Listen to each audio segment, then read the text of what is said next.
நிதியின் சமையலறையில் எப்போதும் மல்லிகைப்பூவும் ஏலக்காயும் மணக்கும். அது அவள் அன்பின் அடையாளம்.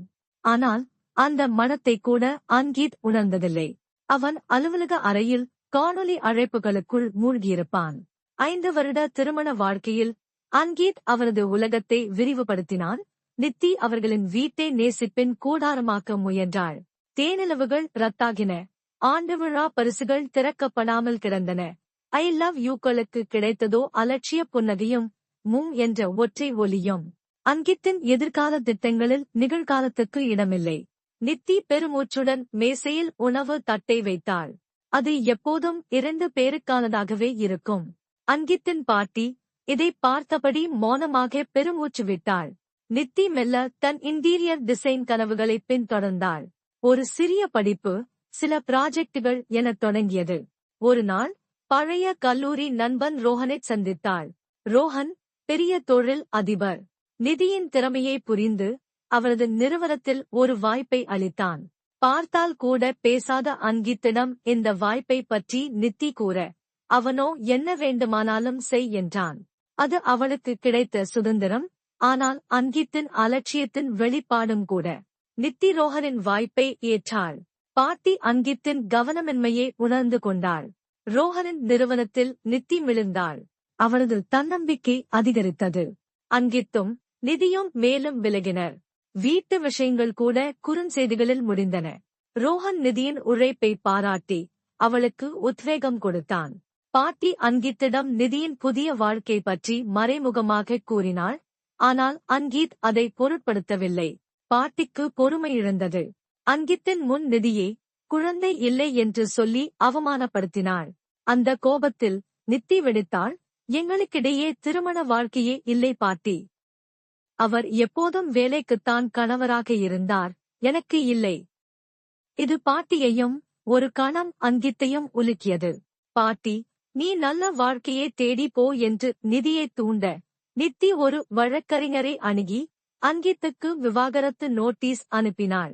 விவாகரத்து நோட்டீஸ் அன்கித்தை உலுக்கியது. ரோஹன் நிதியை விட்டு பிரிய அவன் காரணம் என பாட்டி சொல்ல அன்கித் விழித்துக் கொண்டான். நீதிமன்றம் 6 மாத கால அவகாசம் அளித்தது. அன்கித் நிதியை திரும்பப் பெற தடுமாற்றமான முயற்சிகளை தொடங்கினான். பரிசுகள், டேட்டுகள் என அவளின் பழைய முயற்சிகளைப் போலவே அவன் தொடர்ந்தான். ஆனால் நித்திக்கு இது தாமதமானதாக தோன்றியது. ரோஹன் இந்த சமயத்தில் நிதியிடம் தனது காதலை தெரிவித்து தன்னை திருமணம் செய்து கொள்ளுமாறு கேட்டான். நித்தி குழம்பிப் போனாள். ரோஹனை அவள் காதலிக்கவில்லை, ஆனால் அவனின் அன்பும் பாதுகாப்பும் அவளுக்கு பிடித்திருந்தது.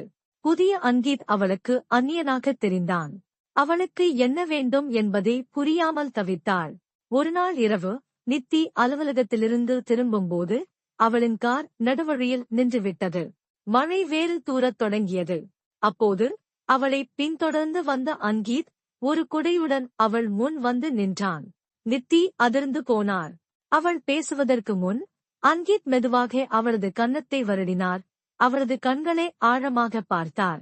அந்த பார்வையில் அத்தனை வருட பிரிவின் வலியும் இழந்த காதலின் ஏக்கமும் கலந்திருந்தது. நித்திக்கு ஒரு கணம் மூச்சு திணறியது. அவன் அவளை தன் கைகளால் பற்றிக்கொண்டு மெதுவாக தன்னை நோக்கி இழுத்தார். அவளது எதிர்ப்பு குறைய அன்கீத் அவளை அணைத்து அவள் தலையை தன் தோளில் சாய்ந்து கொண்டார். சில நிமிடங்கள் மௌனமும் மழையின் சத்தமும் மட்டுமே அவர்களுக்குள். அந்த அணைப்பில் அன்கித்தின் மாறாத அன்பு அவள் உணர்வுகளுக்கு தொட்டது. அந்த அணைப்பின் பிறகு நித்தியும் அன்கித்தும் ஆழமான உணர்ச்சிபூர்வமான மட்டத்தில் மீண்டும் இணையத் தொடங்கினர். வார்த்தைகளை விட அன்கித்தின் செயல்கள் பேசின. ஒருமுறை நித்தி அலுவலகத்திலிருந்து சோர்வாக வந்தபோது அன்கீத் அவளை வாசலிலேயே வழிமறித்து அவளது அனுமதிக்கு கூட காத்திருக்காமல் அவளை அப்படியே தூக்கிக் கொண்டு படுக்கையறைக்குச் சென்று மெதுவாக கட்டிலில் கிடத்தினார். அவளது பாதங்களில் எண்ணெய் தடவி மசாஜ் செய்தார். மற்றொரு முறை அவர்கள் வெளியே சென்றிருந்தபோது அன்கீத் திடீரென நிதியின் கையை பிடித்து ஓட ஆரம்பித்தார். அவளை ஒரு தனிமையான இடத்திற்கு அழைத்துச் சென்று சுற்றி யாரும் இல்லாததை உறுதி செய்து அவளை தன்னிடம் இழுத்து மெதுவாக அவளது நெற்றியில் முத்தமிட்டார். அந்த முத்தம் பல வருட பிரிவுக்குப் பிறகு அவர்களின் மனதின் ஆழத்தில் உறங்கிக் கொண்டிருந்த காதலை மீண்டும் தட்டி எழுப்பியது. ஒரு நாள் அதிகாலை அன்கீத் நிதியை மெதுவாக தட்டி எழுப்பினான். அவள் கண்களைத் திறக்க, அவள் முன் ஒரு நீளமான ரிப்பனுடன் கூடிய ஒரு பெரிய பெட்டி இருந்தது. என்ன இது? என்று அவள் கேட்க, அன்கீத் நம்ம தேனிலவுக்கு என்றான். நித்தி பெட்டியை திறக்க, அதற்குள் 2 விமான டிக்கெட்டுகள் இருந்தன. ஒரு வார காலம் அவர்களின் முதல் கனவு தேனிலவுக்கு கூட செல்லாத இடத்துக்கு. நித்தி ஆச்சரியத்தில் மூழ்க, அன்கீத் அவளது கையை பிடித்து, இந்த முறை நான் இருக்கேன், வேற எதுவுமில்லை என்று கண்கலங்கச் சொன்னான். அவரது வார்த்தைகளில் அவள் எப்போதோ ஏங்கிய பாதுகாப்பும் பிரியமும் இருந்தது. அதன் பிறகு அவர்களின் நாட்கள் அன்பால் நிறைந்தன. அன்கீத் அலுவலகத்தில் இருந்தாலும் நிதியை அடிக்கடி அழைத்தான், அவளைப் பற்றி விசாரித்தான். நேரம் கிடைக்கும்போதெல்லாம் இருவரும் ஒருவரையொருவர் கண்களுக்குள் ஆழ்ந்து பார்த்தனர். அந்த பார்வைகளில் சொல்லப்படாத காதல் கதைகள் இருந்தன. யாரும் இல்லாத தருணங்களில் அன்கீத் நிதியை அணைத்துக் கொள்வான். எதிர்பாராத தருணங்களில் அவளது இதழ்களில் முத்தமிட்டான். அவளது கைகளை பிடித்துக் கொண்டு அவனது விரல்களைக் கோர்த்து எங்கும் அவளை தன்னுடன் வைத்திருந்தான். ஒவ்வொரு நாளும் ஒரு புதிய அத்தியாயம் போல அவர்களுக்குள் இருந்த பிணைப்பு மேலும் வலுப்பட்டது. நித்தி ரோஹனிடம் தனது முன்மொழிவை ஏற்க முடியாது என்று சொன்னாள். தனது இதயத்தின் இப்போதைய நிலையை விளக்கினாள். ரோஹன் காயமடைந்தாலும் நிதியை புரிந்து கொண்டு அவளுக்கு நல்வாழ்த்துக்களை தெரிவித்தார். அன்கீத் தனது பாடத்தை உண்மையாக கற்றுக்கொண்டு தனது மாற்றத்தை வெறும் வார்த்தைகளால் மட்டுமல்ல, நிலையான செயல்களாலும் நிரூபித்தார். நித்திக்கும் அவர்களின் உறவுக்கும் முன்னுரிமை அளித்தார். சில மாதங்களுக்குப் பிறகு ஒரு நாள் காலை நித்தி அன்கீத்தை ஆச்சரியத்துடன் பார்த்தாள். அவளது கண்களில் ஆனந்த கண்ணீர். அவள் தனது கையில் ஒரு சிறிய பாசிட்டிவ் பிரெக்னன்சி கிட் ஐ அவனிடம் காட்டினாள். அன்கீத் அந்த செய்தியால் திகைத்துப் போனான். அடுத்த கணம் அவளை அள்ளி அணைத்துக் கொண்டான். அவர்களின் அன்பின் அடையாளம், ஒரு புதிய உயிர் அவர்களுக்குள் வளரத் தொடங்கியது.